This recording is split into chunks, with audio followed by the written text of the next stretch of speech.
కాశ్మీర్‌లో డ్యూటీ కదా! అవును.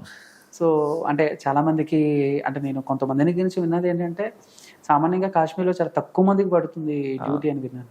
బట్ మీకు పడిందనంటే సో, అలానే ఏంటి ఉండదండి. అక్కడ అలాగా ఎలాంటి ఛాలెంజెస్ ఫేస్ చేశారు కాశ్మీర్‌లో? అక్కడ ఎలా ఉంటదంటే, ఇప్పుడు మనం ఫర్ సపోజ్ మామూలు ఇలా డ్యూటీ చేస్తున్నాం. వచ్చేలా వేసి వెళ్ళిపోయిన ఛాన్సెస్ ఉంటాయి. ఆ! The high chances. గ్రెనేడ్ నడుచుకుంటూ వచ్చి అలా ఇసిరేసి ఆడ వెళ్ళిపోవచ్చు బండి మీద.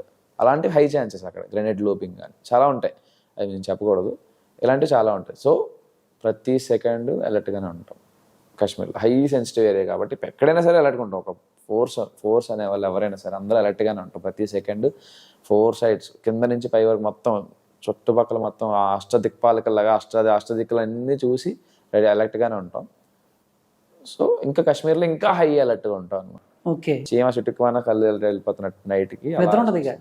నిద్ర ఉంటే షిఫ్ట్స్ ఉంటాయి. ఇప్పుడు మనకి ఇప్పుడు సాఫ్ట్వేర్లో 3 shifts ఎలాగ ఉంటాయి, మాకు కూడా షిఫ్ట్స్ ఉంటాయి కొంచెం. బట్ ఎలాగన్నా అంత చలికి తట్టుకుని అంత దానికి మెజర్స్ తీసుకుంటాం. ఇన్నర్స్, దానిపైన మళ్ళీ టీ షర్ట్స్, మా యూనిఫామ్ పైన మళ్ళీ sweater, neck, hair, face, socks, hot socks వేసుకుంటాం, హాట్ షూ వేసుకుంటాం, స్నో షూ వేసుకుంటాం.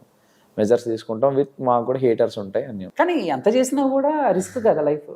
ఇప్పుడు మీరు చలి, చెప్పినట్టు minus, ఎప్పుడు ఎక్కడి నుంచి ఎవడొస్తాడో తెలియదు. ఎంత ఇదిగా ఉన్నా అవునవును. టైం బ్యాడ్ అయితే బట్ ఇంట్లో వాళ్ళు ఎప్పుడు ఫీల్ అవ్వలేదా? ఎందుకు ఎంత రిస్క్ చేసి ఉంటాం మా దగ్గర ఉండదు. అది చెప్తున్నా కదా, డాడీకి పేట్రోటిజం. ఎందుకంటే ఫ్యామిలీ బ్యాక్గ్రౌండ్ అంతా పోలీస్ బ్యాక్గ్రౌండ్. మాక్సిమం మా పీపుల్ ఇటు ఎడతారు అటు ఎడతారు అంటారు కదా. మొత్తం అందరూ మాక్సిమం సర్వీస్ చేసే వాళ్ళే.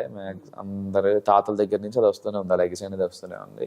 సో వాళ్ళకి ఇంట్రెస్ట్, వాళ్ళకి ఛాలెంజెస్ అంటే ఇష్టం. బేసిక్గా మా ఫ్యామిలీ అందరూ ఛాలెంజెస్ అంటే ఇష్టం. మనిషి అన్నాక మగాడు అన్నా కష్టపడాలి, మనిషి అన్నాక గట్టి కష్టపడాలి. మగాడు అంటే మళ్ళీ జెండర్ డిస్క్రిమినేషన్ అనుకుంటున్నాను. మేబీ లేడీస్ కూడా చాలా మంది వచ్చారు మా దాని వరకు. కాకపోతే వాళ్ళ లైఫ్ కూడా ఉంటుంది కదా, వాళ్ళ ఇష్టం మీద కదా. లేడీస్ కూడా ఎంకరేజ్. ట్రైనింగ్ అందరికి కలిపి ఉంటుందన్న లేడీస్కి జెంట్స్, సినిమాలో చూపించినట్టు లేడీస్కి జెంట్స్. కొన్ని ఏరియాలో ఉంటే కొన్ని ఏరియాలో ఉంటుంది. కొన్ని ఏరియాలో ఉండవు. ఇప్పుడు నేను చేసిన దగ్గర ఉండదు, వేరే దగ్గర ఉంటుంది. అలా అన్ని ఏరియాలో ఉండదు. ఓకే. అంటే ఇప్పుడు ఈ మామూలుగా ట్రైనింగ్ పీరియడ్ అప్పుడు ఏమన్నా శాలరీ బేస్డ్ ఉంటుందా? శాలరీ ట్రైనింగ్ అప్పుడు కూడా జాబ్ వచ్చిన తర్వాత జాబ్ వచ్చిన తర్వాత ఇంకా పెరుగుతుంది. అలవెన్స్లు అవన్నీ ఎక్కువ పెరుగుతాయి. ఓకే. బట్ అంటే మామూలుగా ఆర్మీ అనగానే అరే మా వాడు ఆర్మీరా అని అంటే అవునా, ఎలా ఉన్నాడు, ఎలా పనిచేస్తున్నాడు దేశం కోసం, అక్కడ విషయాలు ఎలా ఇప్పుడున్న చాలా మందికి ఫ్రెండ్స్కి అది తెలుసుకోవాలని ఉండదు. ఒకటి తెలుసుగా మీకు ఏంటిది అది? ఆర్మీ సరుకు. ఎందుకు అంత ఇది ఆర్మీ సరుకు అంటే విన్నా అంటే ఏదో సంథింగ్ మీకు సపరేట్గా ఒక నాకు అర్థమైంది. అక్కడ తెచ్చుకోవచ్చు మనం వెళ్ళి. అవును. సో ఫ్రెండ్స్ కూడా అడుగుంటారు ఏంటంటే మాకంటూ ఒక సపరేట్ కాటన్ ఉంటుంది, మాకు సపరేట్ ప్యాకింగ్ ఉంటుంది. Not for sale, it's only for home affairs and military persons అని చెప్పేసి ఒక ట్యాగ్ ఉంటుంది. దాంట్లో కల్తీ ఉండదు. మేబీ మాక్సిమం కల్తీ ఉండదు, ఎక్కడ ఉండదు. ఇంకా మీ ఇంకా కొంచెం బెటర్గా ఉంటుంది. ప్లస్ బడ్జెట్ తక్కువ ఉంటుంది. క్వాలిటీ కరెక్ట్ మెయింటైన్ ఉంటుంది. క్వాలిటీ మెయింటైన్ కరెక్ట్గా ఉంటుంది. మంత్లీ ఇప్పుడు మామూలుగా ఆర్మీలో ఉన్న వాళ్ళకి లిమిటెడ్ ఉంటుందా? మంత్లీ లిమిటెడ్ ఎంత? ఫర్ ఎగ్జాంపుల్ ఊరికే సరదా ఒక జనరల్ నాలెడ్జ్ కోసం అంతే, వేరే 5 లీటర్స్ 5 బాటిల్స్. ఓకే. అది మీరు తెచ్చుకున్నా ఎక్కడికైనా పంపించుకున్నా మేమే వెళ్ళి తెచ్చుకోవాలి. ఎవరిని పంపించడం మేమే వెళ్ళి తెచ్చుకోవాలి. మీరు అక్కడ కూడా ఐడెంటిఫికేషన్ ఉంటుంది. అంటే ఐడి కార్డ్ మేమే పర్సన్ ఉండాలి, ఫ్యామిలీ వాళ్ళు కూడా వెళ్ళడానికి మీరే ఉండాలి. ఇంకెవరు పంపించినా ఎవరు స్ట్రిక్ట్లీ మామూలు మేము మరి సర్వీస్ చేసే వాళ్ళు మేము అంత జాగ్రత్తలు తీసుకోపోతారా? అంతే కదా. అలాగే చూసుకుని ఐడి కార్డు పడుకొని చాలా మంది వెళ్ళిపోతారు కదా. అంతే కదా. ఏం తెచ్చుకోరా అన్నా అంటే మొత్తం చాలా ఫ్రాడ్ లెక్క వస్తుంది. ఓకే. నెలకి 5 కాదు ఇక 50 బాటిల్స్ వస్తాయి. ఇది తీసుకునేటంటే సంవత్సరానికి ఇష్టపడే బాటిల్స్. ఆ కంపెనీ వాడు వాళ్ళు మా కోసమే పట్టాల్సి వస్తుంది అప్పుడు. బట్ ఏదైనా ఒక రిస్కీ ఆపరేషన్ చేసిన లేదండి ఇప్పటివరకు అంత నార్మల్ జస్ట్ డ్యూటీ చేసుకుంటాం. సో ఆర్మీలో ఉండే పవన్ కళ్యాణ్ ఈ బిగ్ బాస్, కామన్ మ్యాన్, అగ్ని పరీక్ష, ఈ ఆడిషన్స్ ఏంటి అంటే మామూలుగా యాక్టింగ్ ఓకే బాగున్నారు, యాక్టింగ్ అంటే ఆడిషన్స్కి వెళ్తాం లేదా డైరెక్టర్ అంటే అలా ఓకే. బట్ ఈ బిగ్ బాస్ లైనప్ ఎలాగా ఎవరైనా చెప్పారా ఫ్రెండ్స్? లేదు యాక్చువల్గా ఆ రోజు నాకు నైట్ 12 వరకు డ్యూటీ, 9 to 12 డ్యూటీ. 12కి డ్యూటీ వెళ్ళిపోతుండగా రూమ్కి వెళ్తుండగా నేను నార్మల్ మొబైల్ చూస్తుంటే అప్పుడు స్టార్ మా పేజ్ నుండి యూట్యూబ్లో నాగార్జున సార్ది ప్రోమో వచ్చింది.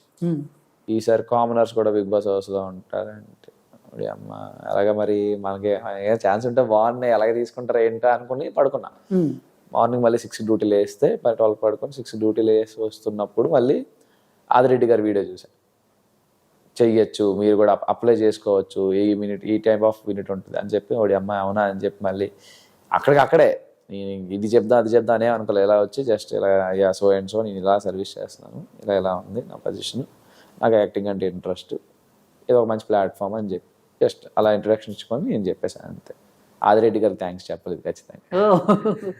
బట్ ఇక్కడ ఎలాగా అప్రోచ్ అయ్యారు? కాల్ చేశారా? ఫస్ట్ జూమ్ మీటింగ్ అయింది, తర్వాత ఇంటర్వ్యూస్ అవుతాయి, తర్వాత గ్రూప్ డిస్కషన్స్ కోసం నేను లీవ్కి వచ్చినప్పుడు గ్రూప్ డిస్కషన్ బై ఛాన్స్ లక్కీగా నేను లీవ్లో ఉన్నప్పుడు నాకు గ్రూప్ డిస్కషన్ అయింది. తర్వాత మళ్ళీ గ్రూప్ డిస్కషన్ అయిన తర్వాత ఆడిషన్కి రమ్మన్నారు. ఆడిషన్కి వచ్చే టైంకి నాకు లీవ్ అయిపోద్ది.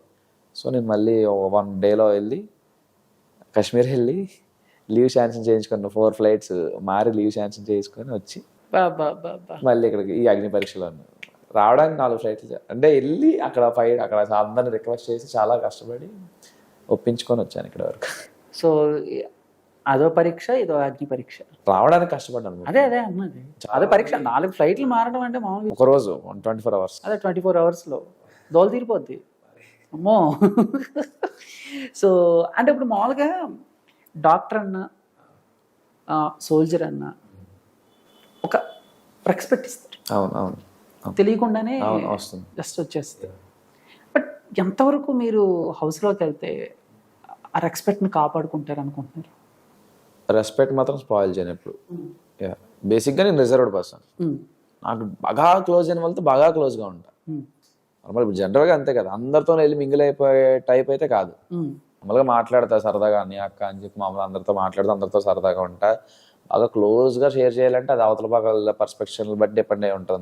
నాకు కూడా తెలియదు వాళ్ళు నన్ను ఎలా రిసీవ్ చేసుకున్నారనుకో, నాకు కొంచెం బాగా రిసీవ్ చేసుకున్నారనిపించింది అనుకో ఇంకా క్లోజ్ అయిపోతా.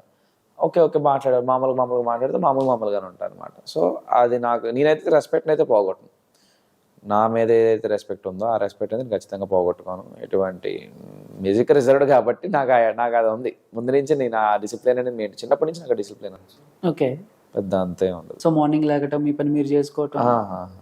సో ఎలాగో సోల్జర్ కాబట్టి ఆ డిసిప్లిన్ సెట్ అయింది బిగ్ బాస్కి. అలా అనుకున్నారా? ఎందుకంటే సేమ్ రూల్స్ కదా, మార్నింగ్ లేకడం, నైట్ లైట్ ఆపిన వెంటనే పడుకుని పోవాలి. సేమ్ టాస్క్లు కూడా టాస్క్లు అంటే మా గ్రౌండ్ వర్క్ అంటే అంతేగా. అయితే నాకు తెలిసి గట్టి పోటీ ఇస్తారు మీరు మిగతా వాళ్ళకి. ఖచ్చితంగా అంటే చూస్తే కొంచెం ఇలా కనబడుతున్నారు కానీ బట్ గట్టి పోటీ మిగతా కంటెస్టెంట్స్కి గట్టి పోటీ ఉండిపోతుంది. సో ఏంటి అంటే it comes to quite physical. The only standard నాకంటే బాడీ బిల్డర్స్ చాలా మంది ఉంటారు.